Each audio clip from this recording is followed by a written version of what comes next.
Well, it's really, what they say, it's beginning to look a lot like Christmas. Así está llegando la Navidad. According to the church, this is the last Sunday in Advent, but it's really strange because tomorrow is Christmas Eve, and then right after that's Christmas. So this is basically it for us, to celebrate Christmas on a Sunday, and then tomorrow night we'll have a special service at 7 p.m. That's just going to be songs, a lot of special songs and music, and readings from the Bible. So I hope you would come for that tomorrow at 7. Mañana por la tarde a las 7 vamos a tener un culto especial aquí con muchos cánticos y con muchas lecturas bíblicas, y espero que puedan estar con nosotros. Oh yeah, and we're going to light candles. That's always fun too. At the end, we're going to light candles, and hopefully we're not going to burn down the sanctuary in the process. So vamos a encender velas, pero cuidado, como estamos en un santuario de madera, que hay que tener cuidado. Well, in this time, maybe a lot of us are thinking about guests coming to our house and visiting with us, family. I know a lot of people are preparing food for their family members, for friends, preparing all kind of gatherings coming together for Christmas. Muchos estamos preparando para recibir muchos huéspedes, muchos invitados. And so I have a kind of a funny clip here, a news clip, about a guest that showed up at a breakfast, kind of unannounced, as sometimes happens. So vamos a ver un pedacito de video de las noticias sobre un huésped que vino sin aviso a una fiesta. Vamos a ver. Can we see that? Roll tape.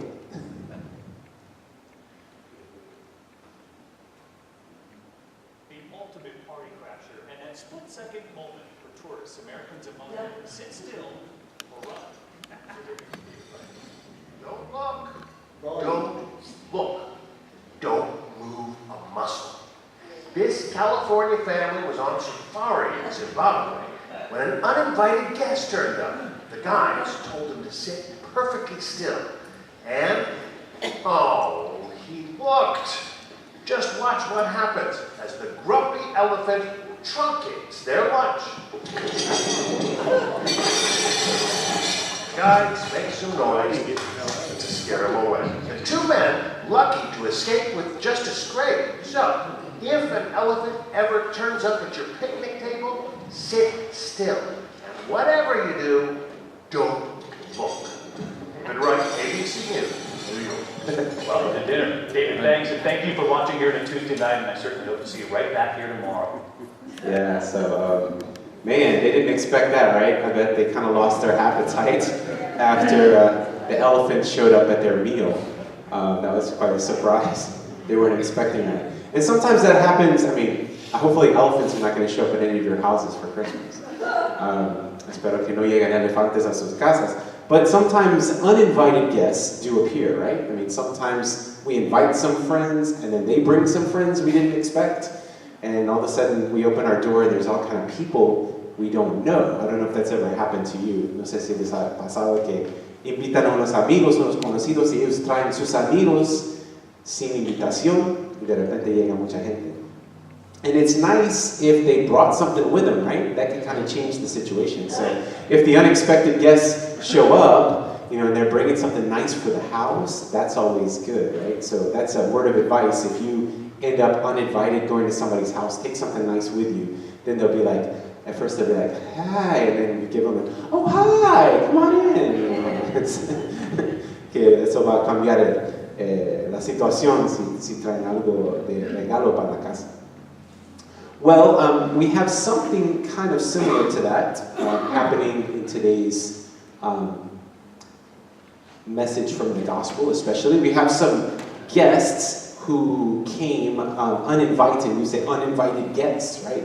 They weren't exactly on the guest list. Last week, we heard about the guest list. We heard about the angels announcing to these shepherds, right, that there was going to be the birth of Jesus. And so they were invited to the party, but we've got other people today who were not necessarily invited to come to this party. Hoy leemos el Evangelio de Mateo sobre algunos huéspedes que vinieron sin aviso, sin invitación. Había invitación de parte de los ángeles hacia los pastores para ir al nacimiento de Jesús, pero hoy llegan otras personas sin avisar. So these people came unannounced, uninvited. They kind of invited themselves to come to Jesus' birth, but kind of like those, surprise guests who come bringing a bottle of wine or a nice gift for your house, they turned out to be pretty welcome people after all. Aunque vinieron sin aviso, trajeron como los huéspedes que traen buenos regalos a su casa en Navidad. Ellos trajeron algunos regalos buenos para la fiesta de Jesús. But first of all, we always want to know who were these wise men and where did they come from? ¿Quiénes eran y de dónde vinieron? There's a lot of different ideas. Some people call them kings. Some people call them wise men. Some people call them Magi, this other word that we use sometimes. So who were they and where did they come from? ¿Quiénes eran y de dónde vinieron? Well, the word in the Bible gives us a hint.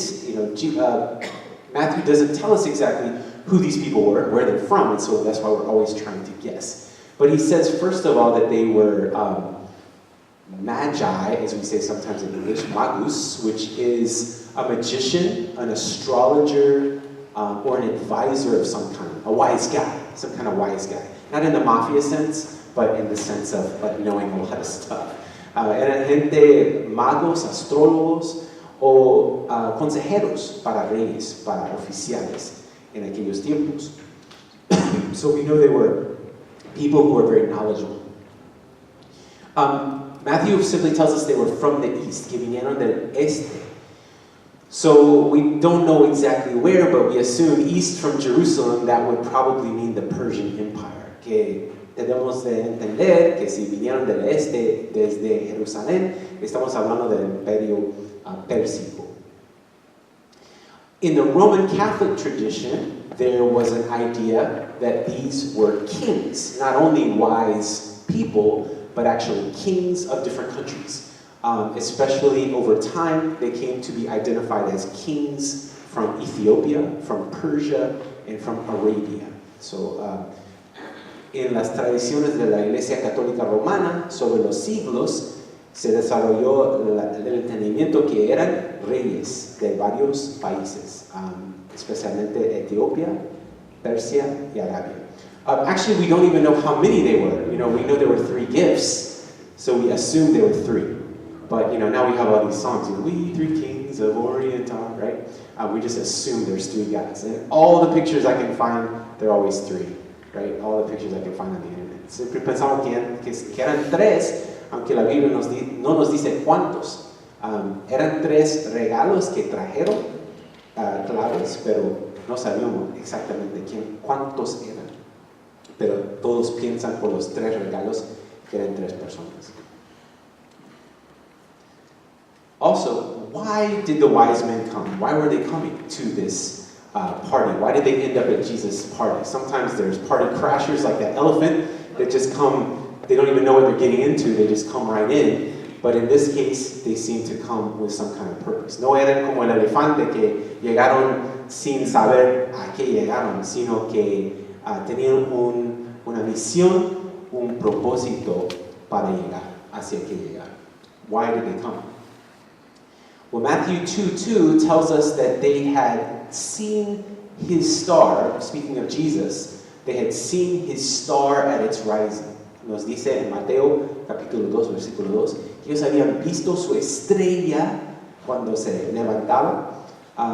So this gives us the understanding that they were astrologers. They were people who studied the stars and tried to get meaning, tried to understand the future, tried to know what was going on. Eran algún tipo de astrólogos en esos tiempos, gente que estudiaban las estrellas y entendían eventos que iban a suceder, como reyes que iban a nacer, y eventos especiales que iban a suceder. Of course, when we read the Bible, this kind of activity of reading the stars and trying to know the future by some other way than hearing the Word of God was not allowed. So isn't it interesting that these are not only foreigners, but they're people who are involved in some kind of activities that are really not part of the religion of the Jewish people, and yet God accepts them and invites them to be part of this very special event. Aunque eran gente involucrada en actividades espirituales quizás que no cuadraban con la religión de los judíos, conforme la Biblia, pero como quiera Dios los aceptó, los invitó, los trajo para sus propósitos en estos momentos tan importantes.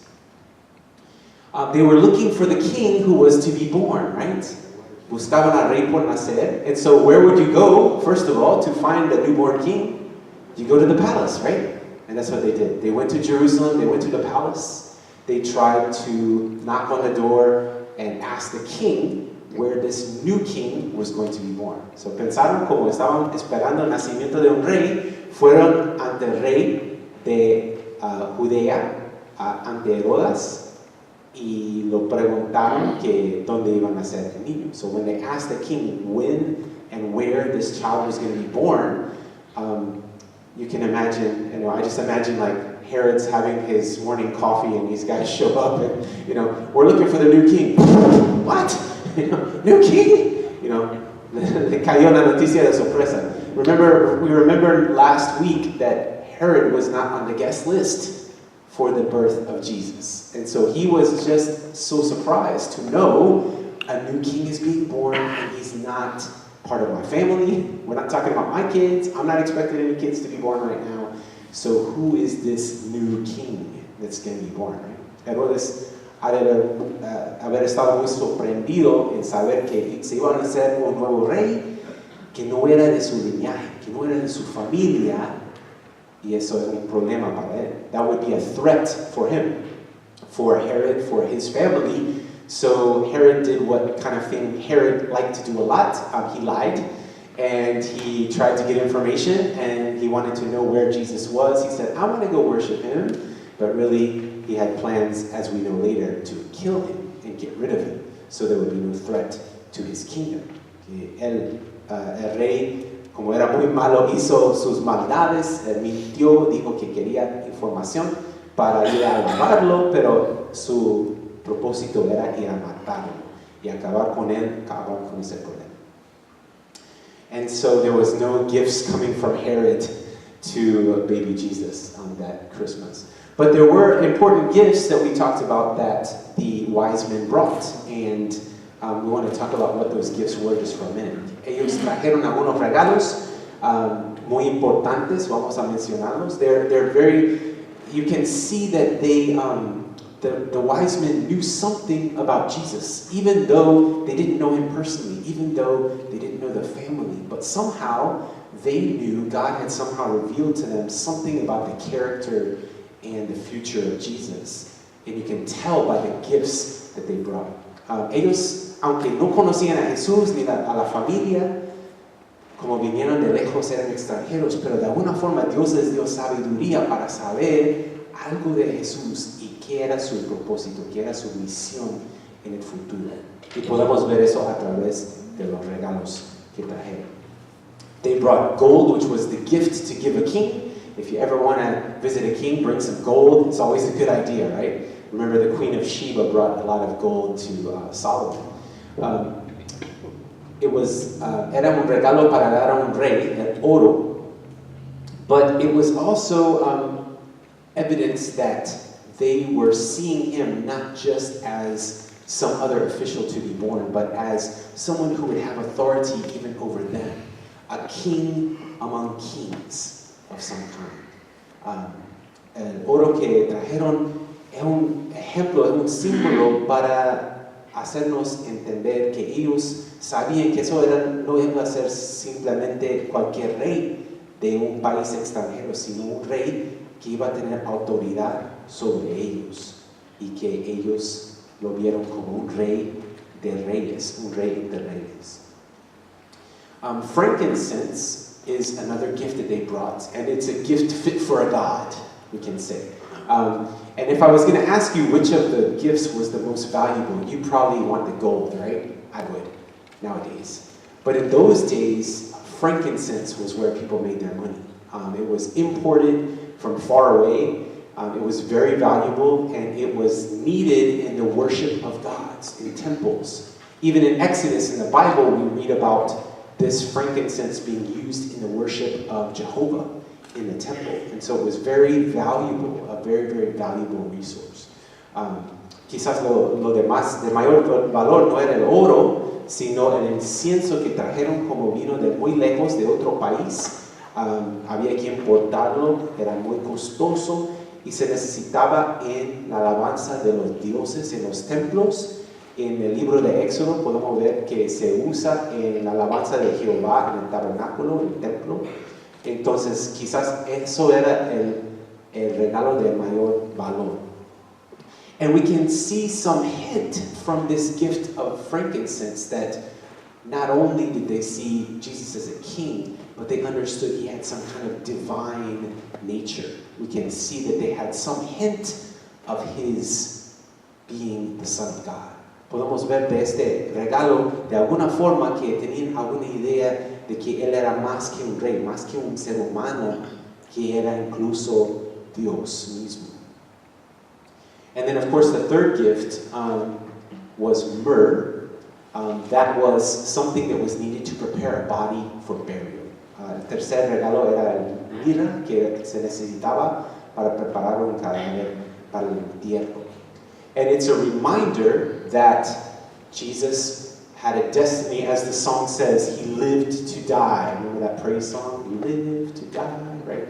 He had a purpose to give his life. It would be really strange nowadays, to go to a newborn baby's house and I got you a coffin, or here's a burial plot when you pass away, a place for you to be buried. It doesn't really make a lot of sense for us. But it was a clear reminder that Jesus had a purpose, not just to be a great man, but to give his life for us. La mirra era un ejemplo, un símbolo para acordarnos que Jesús tenía un propósito no solamente para vivir, para ser un gran rey, sino para morir también por parte de nosotros. And so even though these people were foreigners, even though they were involved in all these different kinds of activities that are not quite fitting with the Bible, even though they weren't on the guest list, we can see something of the love that they brought to Jesus. They kind of give us some advice, because to love someone truly, you have to know something about them. You have to understand somehow their nature, right? And somehow these wise men, God had somehow opened their hearts, opened their minds to understand really who Jesus was and to take some steps toward loving him in the proper way. Recognizing him as a king, recognizing him as a God, recognizing him as one who would give his life for others. Despite their good example, the king Herod didn't know Jesus. He was clueless that Jesus was going to be born. The scribes, the Pharisees, the priests in the temple, none of them were prepared to offer any kind of acceptable gift to Jesus at his birth. Podemos ver que ellos de alguna forma estaban preparados para traer regalos apropiados a Jesús. Y podemos decir que para amar a una persona de corazón hay que conocerlos. Y podemos darnos cuenta que ellos conocieron, Dios les había abierto sus mentes, sus corazones para entender la naturaleza de Jesús y las cosas que él necesitaba y cómo iba a ser su vida, que iba a ser un rey de reyes, que iba a ser el Hijo de Dios y que iba a dar su vida para los demás. And so this makes me, ask myself this question, do we really know who Jesus is? I mean, we celebrate Christmas, we celebrate the birth of Christ every year. But do we really know him in the way that he wants to be known? Is he someone we have a relationship with? me hace la pregunta que si este Cristo que celebramos cada año, si realmente lo conocemos como lo conocieron los magos, si realmente entendemos su naturaleza, sus propósitos en la historia y en nuestras vidas. And then how can we express our love of Jesus in this time of the year? ¿Cómo podemos expresar nuestro amor hacia Dios? Hacia Cristo. The wise men, they knew what to bring. They brought the right things. Wouldn't it be great? I mean, aren't we all hoping like for Christmas we're going to give the right gifts to the right people? Like I always love those people who know me well enough that they give me gift certificates for the places I like to shop. Isn't that great? Like you don't have to worry about something you're going to have to return later to the store. It's like, it's not my size, it's not my color, I don't really like that one. But it's like, Starbucks, gift certificate. Yeah, I love it. I will use this like every day, right? This is great. Nos encantamos recibir, ¿cómo se dice? Gift cards, tarjetas de regalo, ¿no? Tarjetas de regalo. No queremos recibir una cosa que no es nuestro color, que no nos queda, que tenemos que regresar, sino un certificado de regalo a las tiendas donde nos encanta ir de compras. Wouldn't it be great if we could give gifts like that to Jesus? Wouldn't it be great if we could offer to Jesus exactly what he wants? So maybe the gift card for Jesus this Christmas would be our love, would be our prayers, and would be ourselves. Quizás la tarjeta de regalo que quiere Jesús de nosotros serían nuestras oraciones, nuestro amor y nosotros mismos. Isn't it great? Something we don't have to spend money on, something we don't have to run out to the stores and buy, something that we have within us already. It's so stressful this time of year trying to get everything just right, and you're never quite sure if you've got it. Right? But with Jesus, you don't have to worry about it. All you have to give is yourself. And nos preocupamos mucho en esta temporada comprar los regalos apropiados y hacerlo todo perfecto, pero qué bueno que no tenemos que preocuparnos cuando se tiene que ver con nuestro Señor, que solamente hay que regalarle nosotros mismos, algo que tenemos, que no tenemos que comprar, no tenemos que gastar dinero, podemos descansar en su presencia, en su amor. We can rest in his presence and in his love. So I hope, this is my hope for you this Christmas, and let's just finish with a word of prayer. Vamos a orar y pedir la presencia y la paz de nuestro Señor Jesucristo. Gracious God, we thank you for the birth of Jesus, and we thank you that even when people came unannounced from far away, foreigners from other lands, people who were doing these kind of jobs that weren't very comfortable for the people of Israel, that you accepted them and that you enlightened them to bring exactly what was needed to Jesus. Gracias que tocaste el corazón de estos magos, aun a pesar de que eran extranjeros, de que se metieron en actividades no muy bíblicos, Señor, pero los aceptaste y tocaste su corazón para traer los regalos apropiados a nuestro Señor Jesús. We pray that you would touch each one of our hearts too. Help us to lay down all the burdens of the season, the buying, the selling, the cooking, the shopping, preparing, and just rest in you. Ayúdanos a dejar a un lado todas las actividades de esta temporada y descansar en tu presencia. Give us the grace to give ourselves to you this Christmas and to receive you as our Savior. Ayúdanos a recibirte, tu presencia, recibirte como nuestro Salvador en esta temporada. We pray these things in Jesus' name. En el nombre de Cristo Jesús. Amen.